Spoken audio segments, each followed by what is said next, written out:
You hang up there. Yeah, I'll hang up. Yeah, I'll call you back later. Okay, thank you. Thanks, Bob. And give me a shit. Okay. Mike said if we screw it up, at any point. Thank you. Okay. John, you know about John, and he'll obviously introduce himself, but John is a Marine. Well, I say was a Marine, but I think once a Marine, always a Marine. Always a Marine, yes. And he, what he does now, I think is so admirable. I so admire that because he helps other veterans like himself, and he'll share his story right now, let me tell you, but he helps so many countless people like himself and other people that need that, transition help. He helps them all day long, and he really sacrifices his own time and his own efforts and gets a lot of stuff together. I thought it would be a good idea because I want to talk to you guys, but I felt like it's a great connection to have this topic that we're going to talk about, and I think John is a perfect gentleman. John, please share just a little bit about yourself, whatever you can. Well, before I get into myself, I got to tell you guys, this is a real thrill for me. I've been watching you guys since inception, and just the military, the combatives. This is the ultimate, closest to the gladiator death match that anybody could ever witness was you guys kicking this whole thing off. So I'm just thrilled, man. This is a great experience for me, and I'm a big fan. So. Well, we appreciate that very much, John. Yeah, a lot of people we have to, as Don and I do different podcasts, we have to kind of remind them that the UFC today, with known as mixed martial arts, with roughly 47 or 49 rules today, was not the same element it was back in the beginning when they only had two basic rules: no biting, no eye gouging. Even then, those were not grounds for disqualification. You more or less got your hand slapped and be like, don't do that. And by the way, give him his eyeball back. And I say that kind of hiddenly like that. And yet, one of the athletes, his name was Paul Marlins, the Alaskan polar bear, and he ended up getting his eye raked a couple times. Continued to have problems with his eye, and eventually lost eyesight in his eye. So I'm thinking, even that rule was violated at some point in time. So yeah, it was. And then when you look at no time limits, they wanted ultimate victory is what they were looking for. So it was just a different time here. And I don't know how you guys did it. This crazy cowboy back here, he's been in more highlight matches that it's like going, I'll watch him as like going, oh, ouch, each, nah. You both did. But you mentioned about biting. I think biting was done a few times, and like you said, nothing. What's going to happen? Nothing, right? What are they going to do? There was no regulation. There was no rules, really. I think this is way before rules were written. This is like you guys wrote the rules, so to speak. Don't do that, But crazy, man, crazy. I got a good buddy of mine who was just like part of your tribe. He was doing the tough man. He was managing and fighting in the Fresno Valley, and so this was back in the rough and tumble days where this was underground, So I'll just tell you that I've been working with at-risk transitioning combat vets for about 25 years, and including my son, who did 2 deployments in Afghanistan with the 10th Mountain Division. And I got a pretty good understanding of out of control vets because I was raised by a Marine Corps Korean War combat veteran who then changed to the Air Force and became a reconnaissance photographer. And after he died, he wouldn't let anybody tell me these stories, but he got shot down with his pilot, and they had to live in the jungle and the swamps to avoid getting captured. And so he came back from I was told he was deployed in Thailand, but they were flying missions over Vietnam. And so he's just a violent, alcoholic, and had no idea how to control his anger. And, what he did to our family was far more than abuse, and it was criminal, And so I grew up with a really, really incredibly violent father. And I went in the Army briefly, and then I went in the Marine Corps. I went in the Marine Corps to please him. which is kind of a weird thing when you really kind of hate most of somebody. But, and long story short, my son, when he grew up, he went in the Army, and he was going to he was wondering if he should re-enlist late July of 2001. And he called to ask what I thought. And ultimately he decided to stay in, get a bonus, get a stripe. And like a month later, it's 9/11, and he's in Uzbekistan. By October 15th, he does 2 deployments over there. And, so I've been living this as a parent, like it's really, it's a strange experience to have your kids overseas, and it's such a dangerous area. And so he went through his own, catastrophic transition challenges when he got back, and it freaked me out because it reminded my dad and what was coming home to our family. And so long story short, guys, is I took this 25 years that I have had experience, and I kind of retired back from working with veterans directly one-on-one, but I took them seriously, and I started adopting young vets, and really, really helping them get through the transition process. So I decided to write a couple of books about it, and record some audio books. And the first one was, it's an hour and 20-minute video, an audio book called Transitioning Veterans: How We Get in Our Own Way and What to Do About It. And it's really about how to deal with triggers and what happens when we get activated, what happens when we get over, we get triggered, and all of a sudden bad things happen. So how can we get a hold of that and get ahead of it and self-regulate? And the second book, it just came out in late March. It's called Be the Dawn in the Darkness, the relentless pursuit of becoming who we are meant to be. And it is about generational trauma with veterans, military families. It is about not passing that on to our kids. It's about the power of mentors, matriarchs and patriarchs that make a huge difference in our lives when we're young. And it's about transition. A lot of the lessons that I learned over the years came down to veterans don't ask for help. They teach you how to suck it up. They don't teach you how to find help or ask for it. And you don't want anything in your medical records. You don't want to be held back from a security job because of your security clearances because you asked for help. They're called barriers to care. So I thought I would just write about real experiences that my son and I went through. And it's not a self-help book. It doesn't tell anybody how to live their life, but it does talk about the different challenges that countless veterans, I was able to draw from all these experiences to talk directly to, like, what's really going on here. And it's really been received pretty well. And I think you guys can relate to it, because once you take off your championship belt, it's much like a professional athlete taking off their uniform for the last time, much like veterans taking off for the last time. They don't tell you that you're going to go through an identity crisis when they separate you from the military. You guys probably didn't get some seminar helping you figure out what readjustment looks like. Not a bit. You got to run right into this brick wall. And that's what I did. I had a real hard time with my transition, and my son had a terrible time. And he ended up getting killed on his Harley after he got back from 2 tours, because he needed the adrenaline to get out of his system so he can come home and relax and go to sleep. And so, so that's the big why behind what I do. I don't want to do a lot of consulting and, seminars and talking about all this stuff. I wanted to write it in a book to where veterans, in the privacy of their own mind, could read and listen to the audiobook and really, really dig into identity, mission, meaning, and purpose. Like, you guys had an identity big time, right? As big as it gets. And you had a mission, which was to seek and destroy, I would imagine, or something similar to that. Yeah. And you had meaning and purpose. I mean, you were like, so this is what happens for veterans, is we get galvanized into an identity.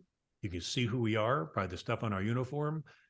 Every day we have a mission, And there's nothing more powerful than taking care of people to your left and right and seeing to their welfare and serving, something bigger than yourself. And all of a sudden you're nothing. Like Rambo, he was saying, I was driving, in charge of a tank, and now I can't even flip cheeseburgers. Right. So there's a lot about that in this work, which is, it's not a self-help book. It is really about like what really sucks and what kind of difficulty do you go through and how do you pick yourself back up and move on, and how the relentless pursuit. So I could go on and on, but that's really what it's about. It's really about people that suffer from trauma, people that suffer from depression, anxiety, drug abuse, substance abuse. How do you transcend all that shit? And how do you make meaning of it? And how do you find something in your life that hopefully brings you joy? And I found, for me, it was about being the wounded healer for a good 10 years, where I was doing my best to help others because I needed to move my pain or to eat me alive. And that was my avenue to figuring all this shit out for myself, is that I needed to be of service to others so I wouldn't go deep and dark into my cave. No, already. The fact that you're talking about 3 generations: your father, yourself, and your son. You got 3 generations that served in the military already. That's. First off, that's very admirable trait. Any father would like to have their son kind of follow in their footsteps to a certain degree, I would think. I have 5 children myself. I've got 3 sons and I've got 2 daughters. I can, again, my life did not depend upon it when I climbed into that cage. Because I do work with law enforcement, corrections, air marshal, border patrol, and military. I have a certified ground combatives program I work with, and to me, I always tell people that I had a safety net. I could do this thing called a tap out, where I tell the referee, just pull this animal off me, and I'm out of harm's way. So that was the safety net. I always tell them, because I do and work with all these different people, first responders. They don't have a tap out. Their tap out means lights out forever. So I do take that a lot more seriously. For being able to relate just a little bit to what you're talking about there, I did 2 basic training camps where I left my family behind. I left them back in Coldwater, Michigan, and I stayed by myself. I trained by myself. I ate by myself. I became desensitized. I was not husband to. I was not father of. This was still during that no holds barred era. I prepared myself to be a heartless, no holds barred competitor, so that literally you could take another man's life without ever violating. There are only 2 rules of no biting, no eye gouging. There's all kinds of different ways you could take someone's life if you have the creativity and the desire to do so. I prepared myself to do exactly that if need be, and have no remorse about it, because as I walk in this cage, it's either you or me, and I choose me in the process. So again, I understand that mentality, and that's even where Big John would see, like, like the that crazy look in some of our eyes when we went that name of competition. There were some really evil competitors at the time. A person like a Tank Abbott, that he would have loved to have killed somebody in that cage, knowing that he got away with murder legitimately. And I'm thinking, that's That's not surprising. I come from a world of competition, but to me, it's like going, I wanted to keep it admirable, honorable. But the 2 times that I did train full bore, I was very desensitized to where even when I finally came back to my family, I had to kind of slowly ease back into it, because it's like I wasn't being hugged on before. It's like that. It's like I was at a distance. A hug might have been a clinch. I gotta go for the throw. gotta go for the headbutt. I don't know. I'm not sure. You bring up something that you just spawned a thought. When my son came home, it's actually in one of the chapters called "The Different Faces of Shame," and very similar. How do you tell your family or your spouse that you'd rather be in combat? You can't unhear those words, right? It's like there's a sense of morality that doesn't exist. And in your world, as best I can compare it to my son's world, it was about supremacy on the battlefield. And when he got lit up enough, the truth serum, after drinking and smoking some weed, he would kind of let this stuff go and just like, man, I fuck playing God, I was God, and he just missed the supremacy of the whole thing, and it kind of drove him crazy because one moment you're completely off safe and you're out of control and you're expected to be there, and then all of a sudden you're at home and you're supposed to sit around and watch the grass grow. Yeah, Hey, it's John, just, John, can I ask you?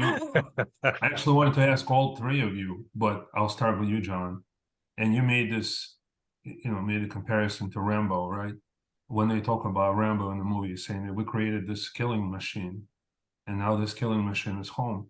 I think you guys, all three of you, in different ways, obviously, were expected to be this, exactly what Dan described, this merciless, desensitized, human being, because there's no other way to go into battle, right? How can you go into battle if you're not really galvanized, if you're not really that motivated and really explosive? How do you, coming back from that must have been incredible. But I mean, I know you don't, John, I don't know, you don't like to talk about your son, but I know you started a lot of your work now and continued on is because of your son and because of how his transition really was going on. It's just amazing to me. But how was that experience? That's just really mind-boggling to me. Well, I mean, he came back and he was different. He was just, I can say he was a very scary guy, and he was also this charismatic guy with a big smile. And there's just that little hair trigger, he could just turn into something different. And I noticed that right off the bat. But fortunately, we had a really good relationship, and I'd been in the personal development field for 20 years, working with, just really immersed in my own recovery, we shared something in common, which was we didn't want to go to counseling. We didn't want to sit down in front of somebody and talk about what really messes us up, but we were into personal development. Like we would, listen to audiobooks, and we really had a fast track learning process where, he wanted to go get a degree and be a mental health counselor because he thought he could do a better job than a lot of people he sat in front of. So he was going to Syracuse University, and the day he got killed, he just got offered the job at Syracuse as their veterans liaison, because he was the guy that confounded the counselors the most, because he was just fresh back, and he's a father, he's a student, he's trying to figure all this stuff out. So when I talk about identity, mission, meaning, and purpose, this is for real. It's like, I knew who I was, and now I don't know who I am. So we figured out, okay, so what's your new identity? And after a long conversation, I guess it's to be a student because I can't get a good job because I don't have a degree. Okay, so you're going to go get your GI benefits, your military benefits, educational benefits. So what's your mission? After a long conversation, okay, your mission is to go to the university, go to the VA, get all the logistics figured out about what it takes to get qualified. So that's your mission right now. So what's going to give you meaning and purpose? Well, I want to help other vets. Like I want to do that. So great. Now you have a vision of who you're going to become. And so he started at a little university, a little community college, got his AA, and then we got him, accepted into Syracuse for their social work program. And so I really think that I do know some fighters by coincidence. And I noticed that this identity crisis, when somebody puts everything about who they are into this objective, when they find out that who they really are and they can compete, and same thing in the military, it's just it's a heartbreak when it's over. Right. And some people deal with it better than others, and I mean, I can go on, but I found a lot of meaning and purpose as a parent, to do the best I could to sit back and listen and help him find his own answers. like you guys had to find your own. And I've been doing some research, not just following you guys, but man, I tell you, life after this huge success that you've had. And I'm more curious about, Dan, I think you just shared a lot about how yours has gone. Well, how's it gone for you, Dan? I mean, Don? I should, yeah. And what, Well, just going from being a competitor and being at a pride event, be in front of 50,000 people, and Yeah. then hammer that out, and then okay, now you're out cleaning the horse's Horse pen, stall, the yeah. horse stall or something like that. It's like you go from being a big star in Japan, and then all of a sudden you're back just Yeah. mentioned, yeah. Yeah, I mean, if you're willing to talk about it, because it looked to me like you had a vocation, like you knew how to take care of yourself, you knew how to create a living, but all of a sudden Yes, sir. you're not in the ring anymore. I'm Yes, just sir. curious what that was like for you. It was hard. It was real hard because and fuck, I hate to cry in my sleeve or anything, but I was molested 3 times when I was a kid, when I was 6 the first time, then 8, and then I think 10 or 11, and it was repeated. And first by a family friend, and then a piece of shit that my parents adopted, and then by a piece of shit who I worked for at as dishwasher at a hotel. And so I found sports, to blow it off and get rid of it, and plus also drink heavily too. And then when it was over, I broke my back, and everything. I fought through it, as long as I could, you know, on medication and stuff, and that's when my career took a shit. And for the drinking and the pills, and then when it stopped, I tried doing the acting gig, and it didn't pan out for me, and I had multiple injuries on my back, broke my back, kept breaking it, and I break the rods. I broke the rods 3 or 4 times, and because they fused 10 or 11 levels, and so there's a lot of surface to break, and I found the way to do it. That's And amazing. That's amazing. shit. So then, my wife decided. She said, I don't think you provide for the family anymore. So she started having an affair with several people she worked with, and kicked me out. They had me arrested a few times, and shit went really bad. And then I pulled my head on my ass. A friend of mine, I got an Indian bulldog, a puppy. She's a year and a half old. And 4 before that. She just saved my life. She helped me pull my head on my ass, got me back, and appreciating everything. And because I was ready to die, I didn't give a fuck. I mean, I wasn't trying to. Met some guy today, and he said he got in trouble he tried committing suicide by cop, and I was accused of that, but it wasn't true. I just didn't give a fuck.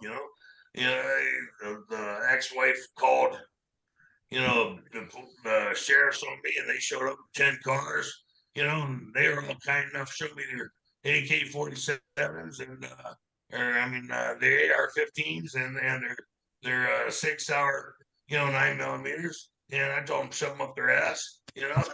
And I wasn't impressed, but thank God they didn't.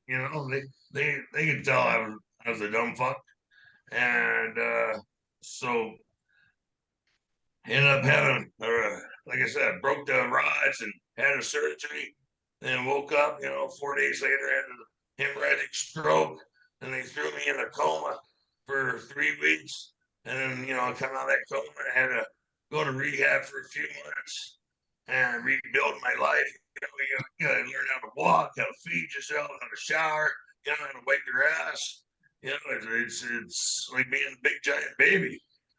and you know, trying to fuck it up, you know, trying to learn how to shower, you know, and you miss bugs, and you know, it was fucking life. It was fucking life, and you know, but like I said, I got that bulldog, and she got me back in life. And, you Yeah. know, shit.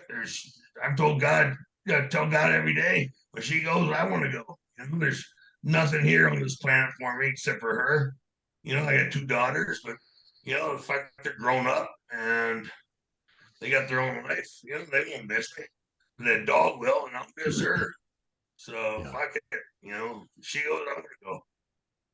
Hey, And hey, it's Don. like I could be talking to any one of the veterans I worked with over the years, man. Same I mean, thing. I'm thankful that they're all still here. You made it through, because having meaning and purpose in your life to live, and I just love what you guys are doing. You have such a huge fan base, a huge following, and being able to just find your way through that, it takes a strong will, and now you're doing something, to really get yourself out there in the world. I think it's awesome, man. Tribute to you, Hey, man. Don, you said Yeah. something to me last time we spoke, and you said something that really, really got to me. You said that people always expected you to be Don Frye, no matter how you feel for real, what's going on. And it kind of really made a big impact on me because I figure no matter what happens to you, it's almost like a superhero. If you're forever Don Frye, you're forever Dan Severn. I don't give a shit what happens. Tomorrow you could go through any kind of traumatic experience, whatever. Nobody cares. When they see you, they want that autograph. They want to be talking to Don Frye, that's on top of the world in Japan, beating down 20 people. That's Don Frye they know, but they don't know the real struggle that sometimes people go through, which is the same thing. The veterans, I think, in my opinion, they create. It's absolutely necessary for them to survive, to create, and they have this identity, and then to switch from that identity, like John just said, to have a different mission, to have a different purpose. So tough, man. I give you guys so much credit, and it's the shit you had to go through, Don, especially you. I mean, it's mind-boggling to me, and I hear this now. It's like I think people sometimes should spend more time learning and doing research, seeing what you guys go through before and after, not just during that peak moment, but what happens to you guys before and after that. Well, I talked to a lot of fighters, you know, or ex-fighters, and a lot of them had been molested, you know, so they carry that rage into the training and into the ring or cage, you know, and it helps them. It fucking helps them. You know, I wouldn't, I wouldn't change my life. Fuck. Um, Otherwise I wouldn't be the person I was. All right, you know. Um, I talk too much. This is the most I've ever fucking talked. I don't talk this much in a month. I mean, Well, I'll jump into for a second. Even like Mike Tyson will talk about some of the horrors of his upbringing and that and how it his psychology when he was walking that ring. I mean, he really wanted to hurt somebody, and that's the way that he conjured up. So there's a lot of people that are in some of these pugilistic sports or I should just this combat sports where they have to. I mean, they You gotta separate yourself. You know, sorry about no that. no no, go. I nothing can compare to the act of war, you know, or going to war. But there are similarities, you know, between the fight game and war. And just like being in prison, when I come back from a fight, I tell everybody it takes 2 weeks to recover, and that's just mentally, you know. I mean, that's if you don't get hurt. That's just mentally because you separate yourself from the whole fucking world, you know, why for that time to train before that fight, you know, because you have to, you become subhuman or non-human. Yeah, Well, that's part of what I say that Exactly.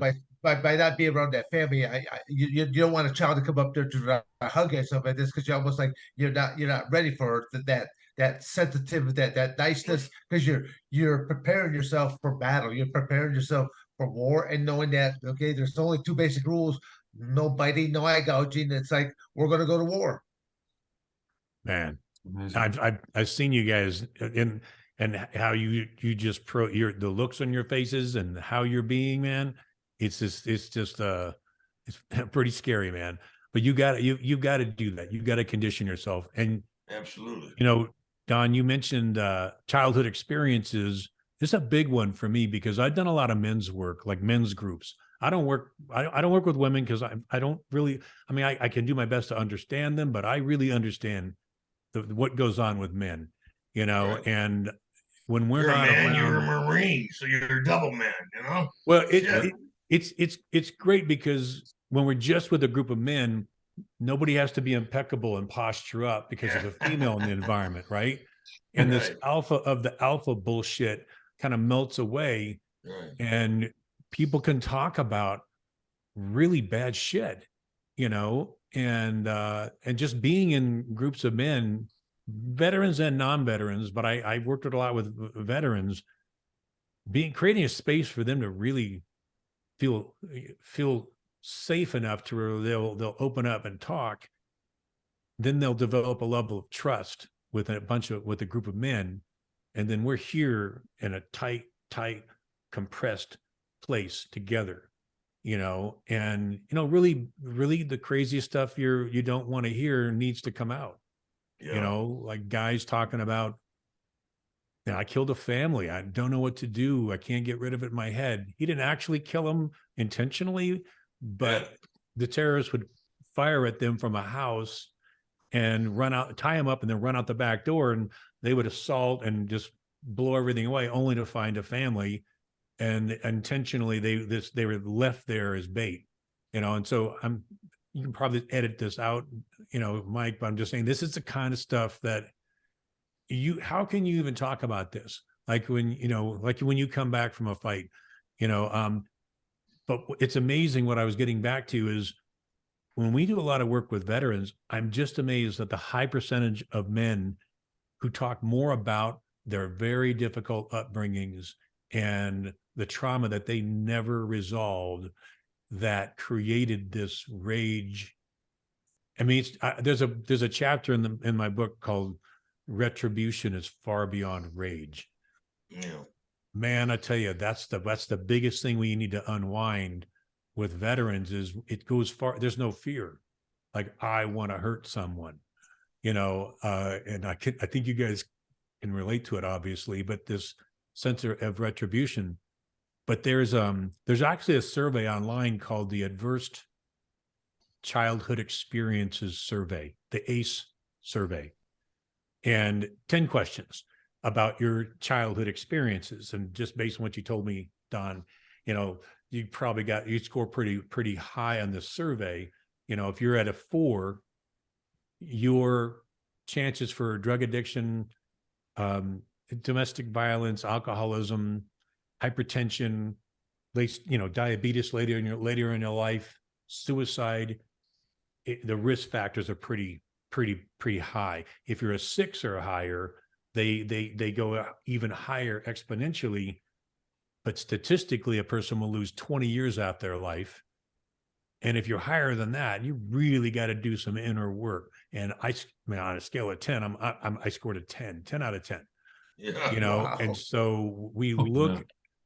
It's amazing how many veterans that and athletes, they were driven to be world champions because of their trauma. Like they turned that rage into retribution, and it gave them a special superpower, Right. And so I appreciate you being vulnerable and sharing that, Don, because I think that's one of the reasons why you're here and that's why you're with us is you made it through a lot, and veterans relate to what you just shared. Like more than anything, they're in dark places. We have a cave. It's wet. It's cold.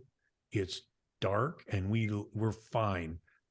We created it. I can survive there. That's kind of where I'm coming from. Is Right. when you're talking from an experience like what you just shared, I hope you share it more, and I hope you talk to veterans more.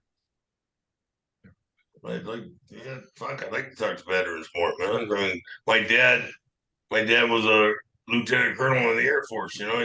He's a air commando in Nam in Thailand. and then it became military intelligence or communications, and his brother, older brother, was a Marine in Korea and then a Green Beret in Vietnam. Their dad was a soldier in WW2 in Germany, and when the Kraut surrendered, they shipped his ass to Asia. So, Wow. Oh, I man. bet you it's interesting to think that your dad and my dad were he was in the Air Force, probably at the same base flying missions or somehow involved in the Vietnam War yeah. about the same time. That's interesting. How old are you? I was born in England Air Force Base. Okay. I was born at Shaw Air Force Base in South Carolina. How old are you? Hell, I don't know, 57, 56, 58. I don't know. All right. Well, I'm He 61. just So when he just had it figured out, it changes every year on him. I don't know. He just when he has it figured out. That's a fluid number. It's a fluid number. Nah, listen, totally understandable too. Totally That's Well, understandable. going back to one of the things that you talked about there, John Henry, and I'll share this there with you that at my training facility in Coal Michigan, I dealt with a lot of single men that were trying to get into mixed martial arts. They wanted to get into cage fighting. And then when I would ask them why, and some of the guys were like, their response was because I want to fight and not go to jail. So they're looking at not really looking at for the competition aspect. They wanted to simply be involved in violence. I started a deal like on Sunday nights. I don't know. It happened just out of just out of a fluke. One day I had a couple guys that were behind the dues. I could okay, come on over this coming Sunday and let's put a little bit of sweat equity. So we're out there, raking up leaves, branches, stuff like this. Well, we got a bird pile going out there, so we take a few stumps and we're just kind of sitting there just watching the fire and just BSing about anything and everything. And for whatever reason, I'm thinking that okay, fire is very primitive. I've got all these men that are here working. We got the fire. We're sitting down, and literally they started kind of opening up more and more. And I make that I I would make that a regular thing whenever I'd be around on a Sunday night. Every Sunday night, basically 7 o'clock, there'll be a fire out at Dan Severn's place. Come on in and just sit around, don't talk about nothing or talk about anything you want to. So it was just a way. It was only just for men only. And you can be free. You wow. can be yourself. There's no Yeah. pretending. There's no bullshit. Nobody's there Straight to up. judge something. It's just Straight up. you're glad to see each other and stuff like that. That they're still because each again it all depends on you might know a little bit more about somebody else, so they might know some issues that they're going through. But and you're just glad that they showed up, and if they're just sitting there and they at least listen to some of the other people talk. So Yeah, it's Hey, Dan, I wanted ahead. to ask something for both of you guys, Dan and Don, but it's something you brought up before, something you mentioned before about this mentality about the,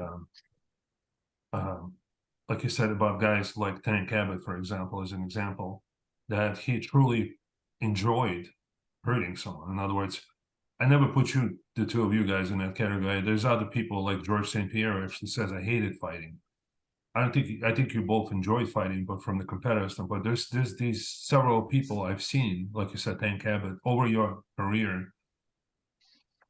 Was it difficult to contain emotions and control yourself and remain a competitor? Like when you fight, because I remember seeing that you spoke with Tank Abbott afterwards, very, very cordially, very, very professionally, I would say, right? There's no problem. But at the time, I think the emotions were really high when you meet this almost like a villain in the movie, right? is that for you or Yeah, me? for Well, you. you guys. I mean, then Well, I actually was involved with actually a long interview with Tank Abbott. I Right. actually happened to be at his home, and even when the gentleman was first trying to set this up, he was like, he was screening the process. Like, will there be any problems? I said, there's not going to be any problems for me. Again, because I always look at it that I'll conduct myself as a professional and in all aspects. Um, in my I'm gonna go into two different aspects of this. In my competitive career, I never treated anybody worser than Tank Abbott. He was the person that I truly punished the worst ever in that octagon cage First off, because I can, and secondly, he needed it. He needed humbling in that. So I watched him when he knocked out a 400-pound sumo with one punch, and as that man laid there, helpless and hapless, his body is contorting involuntarily, kind of what we refer to for Frye World, the funky chicken flop voice there, and then Tank had the audacity to strike him again. I'm like, as soon as I saw them do that, I'm like, I leered up in my chair. I'm like, oh, you son of a bitch. If I should ever have you in that cage, I go, evil will be God, a greater evil. I could turn on things that you don't even have a comprehension about. And I mean, literally, I do it. I got my wish. Yeah, that's what happened. Because I know you both defeated him. You both beat him, but I think you, like you said, you had this almost retribution type of Oh, I mean, literally, somebody counted up. He goes, the answer. He says, you reached to the sky. He said, you struck him with like 287 right elbow strikes alone when you could go, there was a 12 to 6. And I go, I did not have kind intent for him. no, I mean, literally, if I could have crippled him in the process, if I could have killed him in the process, you might have. in my heart, the world would be a better place without him. That's the way I truly feel because he was so evil. And even braggadociously would say you could take all the other UFC's rap sheets and add it up to mine, and they'll never, And Big John McCarthy was the LAPD, and I asked Big John, I go, uh, did you ever do any homework on Tank to find out what his background? He says, yeah, he's had a lot of drunken, disorderly fight and stuff like this, but that's a horrible legacy. I mean, that's a legacy that will somebody who has friends with Smith and Wesson will finally take you out. Doesn't matter how big and bad you are. We don't live in that era where people, if they have a problem with each other, they step outside, they thump each other a couple times, they come back in, they have a drink, and let bygones be bygones. That era is long gone. Right, right. But there's one name that you both fought, and I know you both fought Ken Shamrock. But I think like when I saw you guys talk to him afterwards, it's completely gentlemanly. It's completely competitive, right? Right down like it wasn't any bad blood afterwards. I'm talking about during the fight. You obviously get competitive and all that, but afterwards, you guys were totally looking at it like you both went through some kind of a war and you both survived, sort of this competitive type of thing, right? Yeah, I respect Ken Shamrock deeply. I think he's an amazing athlete, and he's got problems like all the rest of us do. But as an athlete, I think he's phenomenal. Yeah, he's done a lot. He's a former Marine, right? Too, John, I believe. Yes, Well, sir. Yeah, he was in the Marines, and then he beat the hell out of his senior drill instructor, which is not a good idea. And he's just the guy that could do it. I mean, he'd be the scariest recruit going through Marine Corps boot camp. I mean, if you're a Marine Corps drill instructor, I mean, you got to be. They're fearless and they're sadistic. They probably love the hell out of him. And here he is. They're having to kick him out. That must have really hurt. But boy, he really but he trains the Marines and the Army. I mean, his passion. I mean, I've seen a couple of interviews, and man, I tell you, he just lights up when he talks about being in and around the Marine Corps and the Marine Corps fighting system that he literally went in and helped to rewrite. And I know one of the founders of the Marine Corps fighting system, Royce Coffey, and that's a pretty amazing accomplishment. And so he's really well respected. So I think he gets a lot out of that. But his credibility, I mean, I've never met anybody who beat the hell out of a Marine Corps drill instructor. I mean, that's an amazing story. Yeah. I tell you what, they do it. If you Ken Shamrock, I'll guarantee your ass. He's a powerful. He grabbed hold of me, and I was like, son of a bitch. I felt like a little schoolgirl. And you guys went at it like it was an amazing war, right to the last second, man, till the bell went. And it could have gone either way, man. But I tell you, that was one of the best fights I've ever seen. Thank you. I think you're wrong. I think I dominated him, and I should have been a superior decision. But I'll give you your opinion. Hey, I got. Well, you were my favorite. I'll just tell you honestly, because I hadn't been following Ken that much, you know, and so. But I'm glad you won it. Let's put it that way. Me too. I talked too much shit to have lost it. Hey guys, I was talking to another name that you both know, Boss Rutan. He said something really that I couldn't understand. He said that to us, to fighters, when we're going to a fight, it doesn't feel the same way that it feels to you guys watching it on TV. To us, it's just No. an extension of training. And that's what he said. I said, wow, because I've seen a lot of emotion. Like when you fight someone, there's a lot of sometimes real feelings and the real competitiveness. He said to him it was not like that. And because of that, he said, after the fight, it was not such a big adjustment to him. It sounds to me like it's really an individual thing, right? Because I think it's different for everybody. And when you depends Absolutely. on Yeah. I mean, I love Boss. He's a great guy.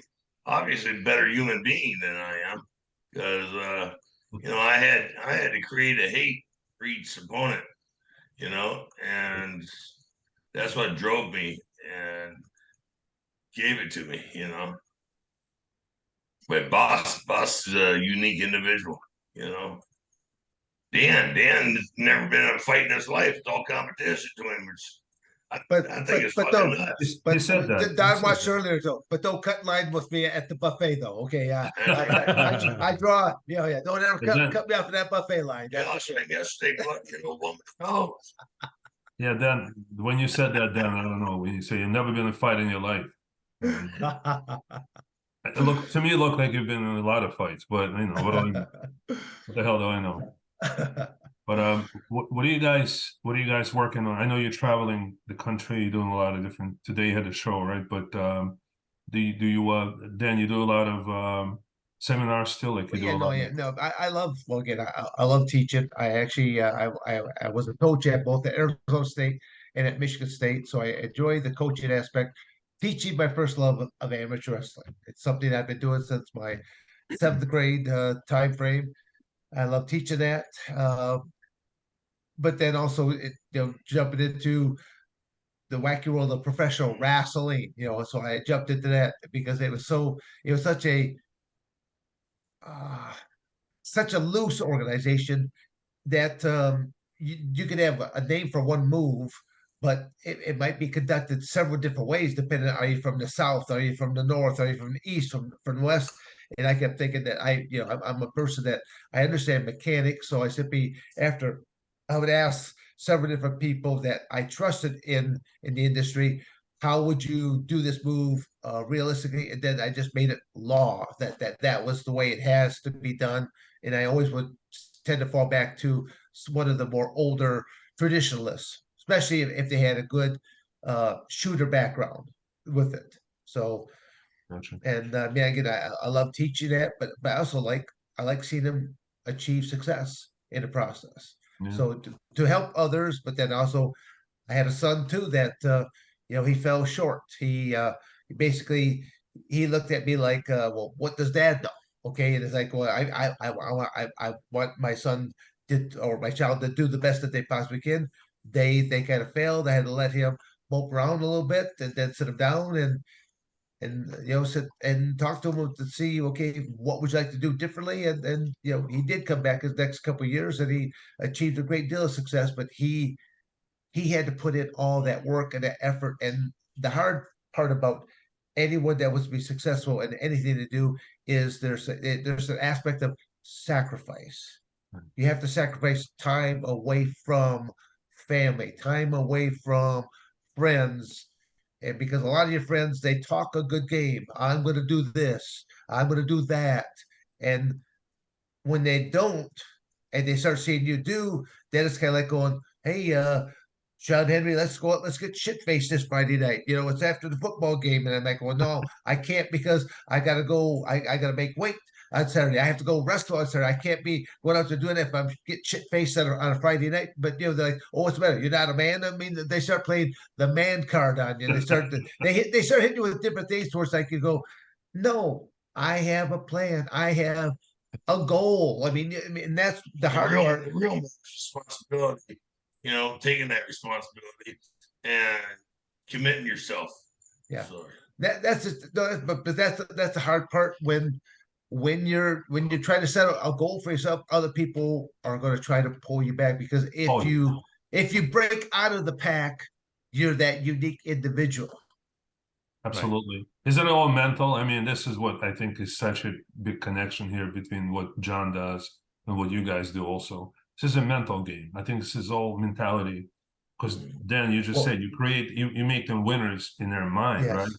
Not Yes, just physically. and you have to. I mean, when I was first assistant wrestling coach at Michigan State, they had such a poor program. I mean, they were in the basement of the Big Ten, and so I did two things that they weren't doing already. I would have a couple of chairs in front of the TV set and then rewinding the videos to let them teach them how to analyze matches, to see the redundancy of what some of your opponents are doing, something like that, and how you have to do something different. And right next to me, I had the couch. I call it my shrink couch, where you're there. I got the headset on to you, and I got these positive motivational type of things going through. So I'm like brainwashing one guy over here. I got this couch going on there. I'm running practices in the morning. And if you didn't show up, you would wake up because I'd be thumping you on the forehead.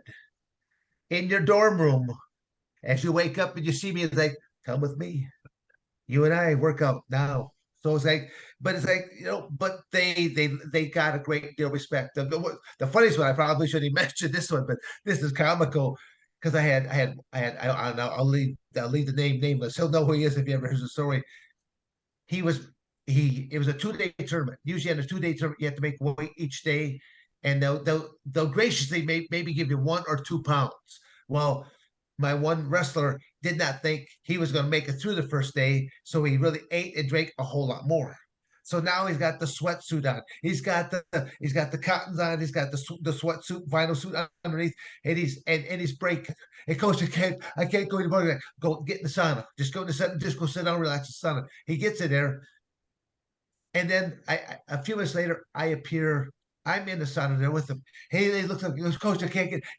But what he doesn't realize is I've stripped down to my underwear. Okay, I'm in the sauna there with him.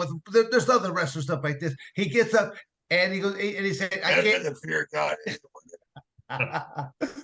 by fruit of the loom.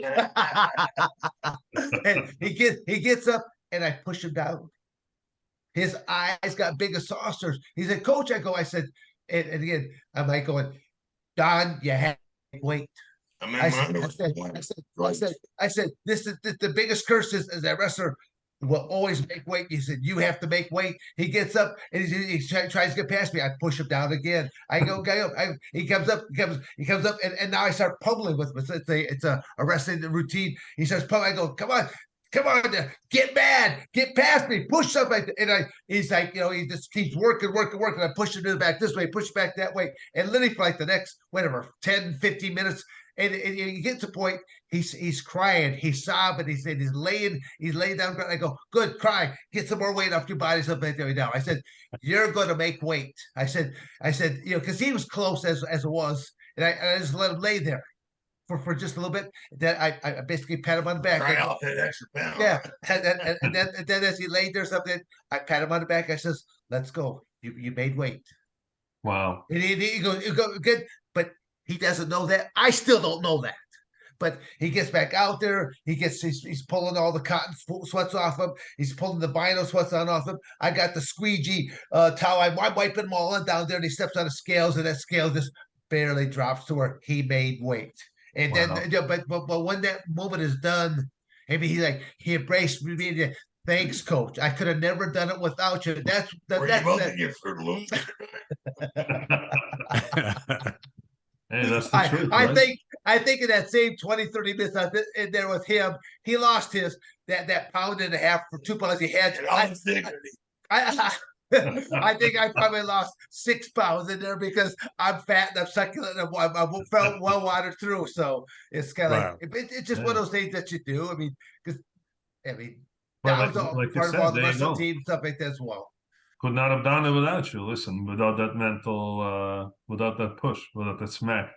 Yeah. No, Again, totally agree. it's comical when you think about some of the stuff right now, but at the same token, when you were there and you're going through it, it's there's such a mental game in all aspects. That's what wrestling is. It's such a great sport because the definition of wrestling is a team sport based on individual performances. I can't tag somebody else in.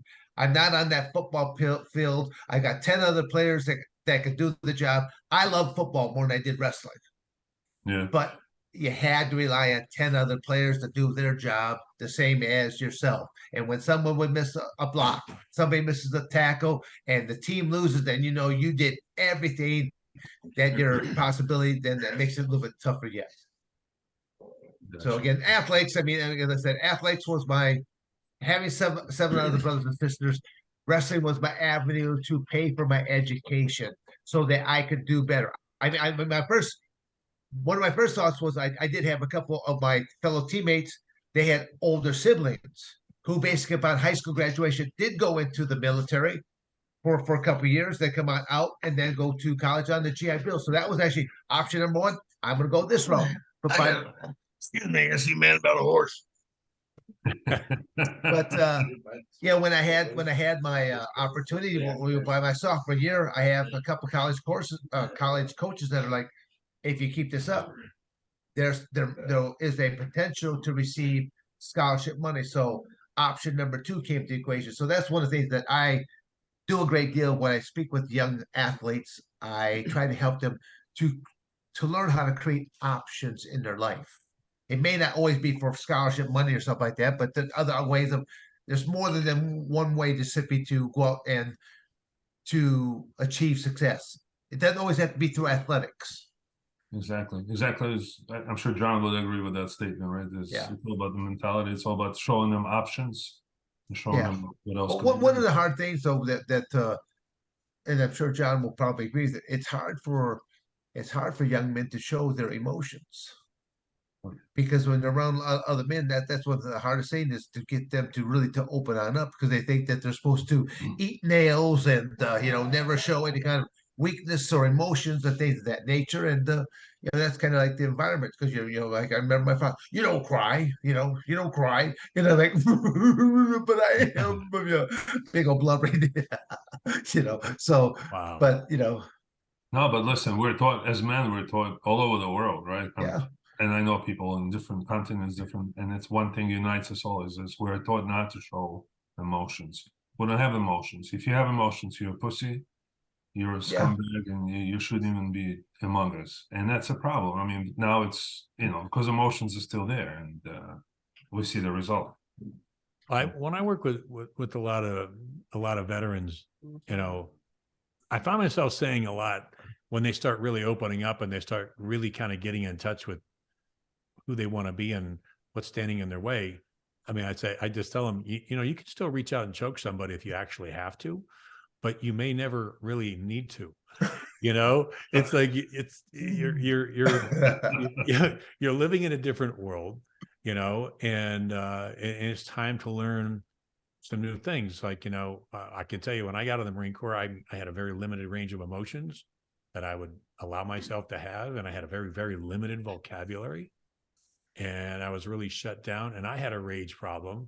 I got in a lot of trouble in the Marine Corps because of fighting and just rage. I didn't like to be told what to do. And that's a problem if you're in the Marine Corps, And so I deal with a lot of vets that, they're just like that. They're just so stoic and numb. And I'm glad you came back, Don, because I wanted to say something I think is really, really important. I'm really glad you set the record straight about a confrontation with the police, because it's been written up that, suicide by cop, Right. Absolutely not the case, number one. Right. And number two is I can't tell you how many veterans that I know, man, they just have had it. And they're just in a life situation where they just lose their shit, and it's got nothing to do with wanting to kill themselves. I just don't want to be messed with right now. Right. I don't care. I don't fucking care.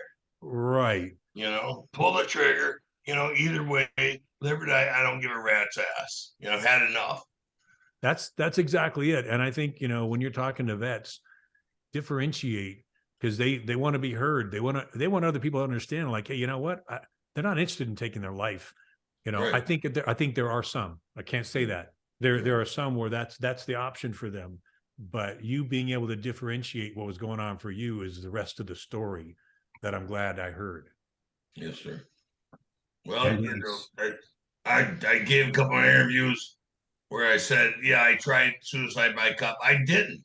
But, you know, my ex-wife and a friend of mine had told me that's what I did. So that's why I just parroted it, you know, I repeated it. And then it wasn't true. I said, wait a second. I just didn't give a fuck. I mean, I think it's that's the process you got to go through, is you got to unpack some of that serious shit that how can you process that stuff in the moment? And you're right. I tell you, it really pissed me off. My son, he when he was killed, he was doing 120 miles an hour down an unlit road at midnight. And his therapist, I could just wring his fucking neck, told me and his other teammates that it was suicide by motorcycle. Yeah, right. You know, and just this to just generalize that and spread that around, you know, Right. really pissed me off, because I just talked to him hours before. He just got this amazing job offer. His life was going places. He was really well thought of. But that little story that the therapist tried to propagate, I mean, I just shut him down pretty hard, Yeah. you know. But it's one of those things where, you know, you got to tell your own story, you know. Well, the thing is, you know, I mean, I'm not trying to take over your story or, you know, intercept it or anything, but maybe your son just needed that one more little inch of adrenaline, you know, a little smidge of adrenaline to get him over the top. You know, that's what he was doing with his motorcycle. You know, you become an adrenaline junkie, you know, through war or through fighting or what have you know, or parachuting, motorcycle riding. You become a junkie, a habit, you know, and maybe that's all he needed is that one more touch, you know, and that's, you know, it went south like a lot of times it does. I don't know. What do you think? I think that's exactly it. It just he was he actually was the most alive in combat. And Right. so, and his men loved him, and he was really cool under fire, and Right. he just knew how to operate. And so he needed to get some of that. And it was probably just that little extra. I mean, 120 miles an hour down an unlit road at midnight. Give me a break. You Right. know, that is, That's exciting. it's yeah, it's the maximum adrenaline that, you know, I can imagine. So yeah, it's probably what it is, Don. It just he just pushed it too far, and they think maybe he tried to avoid hitting a deer or something. Yeah, I was gonna say maybe a squirrel cross the road, or you know, you never fucking know, you know. You never So know. you hit a rock at Right, that speed. That speed, a little fucking rock could tip your motorcycle over. Yeah, yeah. You know, but a Well, deer or a squirrel or something like that. Yeah, I mean, yeah, I tell you what, people, soldiers love life. They appreciate life, you know, and they will do anything to protect life. You know, even kill to protect life. And I think that's what was happening. Is I think a deer, you know, or a squirrel or something got and he tried to protect that fucking life. yeah. Never know. He died a hero. He died a hero when his goddamn social worker tried making him, you know, give him a stupid story, you know, make him look like he's weak. He wasn't weak. He was strong and he was heroic.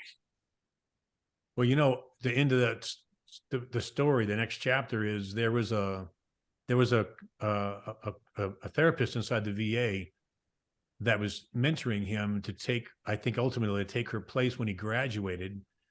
And after his death, she filed to have his motorcycle accident, his death, service connected, full Yeah. honors. And after like 3 or 4 appeals, his death was deemed service connected, even though he was out of the military. because 120 miles an hour was an adrenaline-seeking need to cope with his symptoms of PTSD.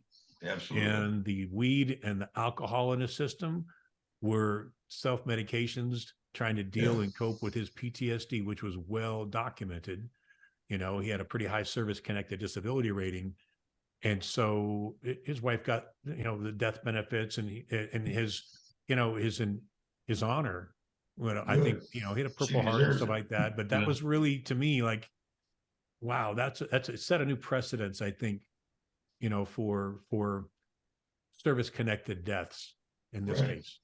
Right. Hey, Well, so they at both least- did. Your son and his wife deserved it, man. They should have got it. It's the least we Absolutely. could do as a society, right, Don? I mean, Yeah. shit, they deserve that and way more. Agreed. That's nothing. Agreed. I tell you what, every fucking serviceman that comes back should, you know, or their family, if you know, from a dead or disabled or what have you, they should never have to pay taxes again. Yeah. You know, none of them. They fucking served. They did combat. You know, why should they pay taxes when you got these fat, lazy bastards, you know, with signs, you know, saying, you know, no war, you know, we want abortion, we want this, you know, you give us this, give us that. They got their hand out, they don't do a damn thing, you know, and they don't pay taxes. So why should our servicemen and women do it when they go out there and they fucking fight? Yeah. To keep us safe, right? To keep all of us safe, man. And that, Right. totally agree. Totally agree. This is the best country in the world, on the planet, you know, and we should fucking reward the people who are willing to go, you know, to war and face death for us to protect us. The bottom line of all that is freedom is not free. There's a cost for freedom, and the ultimate cost is giving your life in the name of freedom. So I'm a And big, there's no payback for it. well, you know? I totally agree. There's a lot of wrong things in the United States. Still the best country to live into, but we're continuing to lower the bar, and I don't like that. I want that bar to be raised, if anything. So, Hey, Dan, that's why it's the greatest country in the world. It's the bar, even if it goes down a little bit, it's gonna go back up. That's how it is. That's what makes it great, right? Hey guys, I feel so bad. We took a lot of your time. I really, really appreciate it, man. no, well, you know, actually, I think we enjoyed this conversation. Just again, the Mike Ivitas. I know it's our second time of interacting with you, but you know, to be John Henry, to meet you and to hear your story, what an honor and privilege. Like I said, you know, we're just a couple old fart you know, athletes right there, but you know, we have a great deal of respect for the military and for what they do. Yeah, A neither great- one of us, man. You know, go to war. So God bless Say again? you all. Yeah. I said neither one of us were man enough to sign our name, you know, and join the military. So thank you. You know, God bless Yeah. you. Man, it's All right. amazing. So it's amazing to spend time with you guys. And I got to tell you one quick story.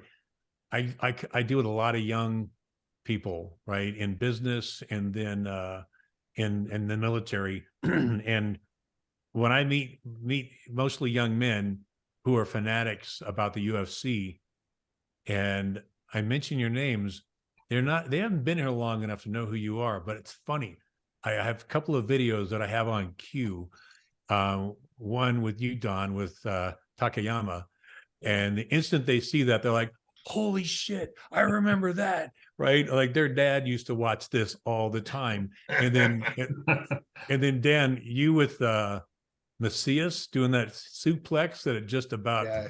took him Oh, I out. always tell people that was my very first match ever. I pulled that off, and it was comical because when I was at the registration table, they had females that were filling out the forms. They didn't think any of us Neanderthals could actually spell right or write in the first place. And so when they're asking you your height, your weight, and where you hail from, and I was asked the first question ever that was, "What's your fighting style?" I had never been asked a question like that. "What's your fighting style?" I pause for a moment. I go, "I'm an American wrestler." Well, they have never heard that answer before. So she looks left and right and then leans in and she goes, what exactly does that do? So I kind of mimic her. I go, I pause, I look left and right, I lean down in, I go, you might want to watch. I'm kind of making this up as I go. And she starts laughing like she's like can the camera. I go, but I only trained for 5 days, an hour and a half a day, and here I am, flying by this. I didn't tell a single family member. I just Wow. told them, I told the family that I was like, I'm gonna go off and wrestle this weekend. I'll be back on Monday. And literally, based upon my skills, that's all I was gonna do. That's a great story. Amazing. Hey, before we jump off, guys, let me ask you both: Are you more? Do you like to read books, or do you like to listen to audiobooks more so? I read books. Yeah, I like to read books, but I Okay. will listen to audio. Yeah, absolutely. Well, I was going to say because I'd like to send you both a signed copy of my book. I would Yeah. really be honored if you would read it, and if you're more of an audiobook guy, then I'll send you a free gift to listen to it on Audible. But it would mean a lot, and maybe we could have a conversation at some time, after you go through it. Absolutely, absolutely, sir. I'd We'll love that. Love All right, to. guys. Thank you guys so much, everybody. I really Send me appreciate both. it. That way I don't have an excuse. That way I have your autograph. Okay. Absolutely. Of course. Yes. Fellas, All right. appreciate it. We'll talk soon again. What John? I mean, Okay. before we take on after John Henry, I mean, at some point down, we would love to have you on the Toxic Masculinity podcast as well. Wow. Talk that way you can talk about your book and things of nature. Because again, this is, like I said, Don Frye and I were, a lot of people thought that we're going to be just talking about fights, or talk about professional wrestling, but we're also a bit of a variety show on a lot of different topics because we want to know what makes people successful in business world, what makes people, taking others. We have people that again, one of the things I was hoping for by this coming summer was I was hoping to interview my high school wrestling coach because what an impact he had on my life. Well, he just passed away a couple weeks ago, so it's like going, Mm. it's just one of those things that happened, and now, I will never have that interview. But one of the cool things about it, if you can say a funeral was cool, was when they were having all different speak and stuff like that. I felt so compelled. I have to get up there and say something. So literally, I walked over to the side, and as the preacher is starting to finish on up, I'm like going, I just literally started walking uh, up to the front there, and I said, I mean no disrespect. I go, I need to say some words. But I opened up like the floodgates because there were another half a dozen men behind me. They had to come on up there as well to say their piece because he was such an inspirational man and how he helped to inspire them to do something cool in their life. So it was like, when it was all said and done, even the family members, they were so thankful. Even we weren't part of the program whatsoever, but it was kind of like I was moved that I have to go up here. I have to say something on behalf of this man. Well, my request would be take your time reading the book or listening to the audiobook. I find that the best interviews that I just really appreciate are when people have read the book and they understand a lot more. It's so much more meaningful for us to have a conversation instead of what's your name, where you're from, what do you do, John Henry? I mean, that's for me. It's not as personal, but I got to tell you, when I was talking to my wife about I was going to be on this interview with you guys, and I told her about toxic masculinity, and she doesn't know who you guys are, and her sentiment was like, just don't embarrass me. Oh, guys, Funny, look at the title. How am I gonna embarrass you? how can you get embarrassed, right? Like, how are you going to put your foot in your mouth? With that kind of title, you're just going to be all just, full gain, right? Yeah, kids are gonna be a campfire, men thumping their chest, and throwing rocks. You can thank this old cowboy back here for the name toxic masculinity. He's the one that That's came not up with surprising. I stole it from the liberals. No, Dan, but I think John would make a terrific storyteller there, and I think more people. My job, as you can imagine, is to make sure a lot of people, as many people as possible, hear this He is hear his still story and read about his work, because it helps so many people, man. It's unbelievable. And the same thing will be when you guys talk again on toxic masculinity. Will be my job to spread that as much as I can, because even if you help one person overcome that difficulty, you already did the job. But you're going to help thousands and thousands. So I think that's a no-brainer. Absolutely. Thank you. Thank you thank for Mike bringing us all together, partner. Of course. Listen, that's Yeah. what it is. I appreciate it, guys. I'll connect John with you guys, and we'll figure out what else we can do. Sounds good. Well, thank you very much, Mike. Fellas, thank you so much, all of you. Thanks, Appreciate it. guys. Brother. Have a good All right. evening. Thank you. Take care. Good night, Take John. care. Good night. All right. Thanks.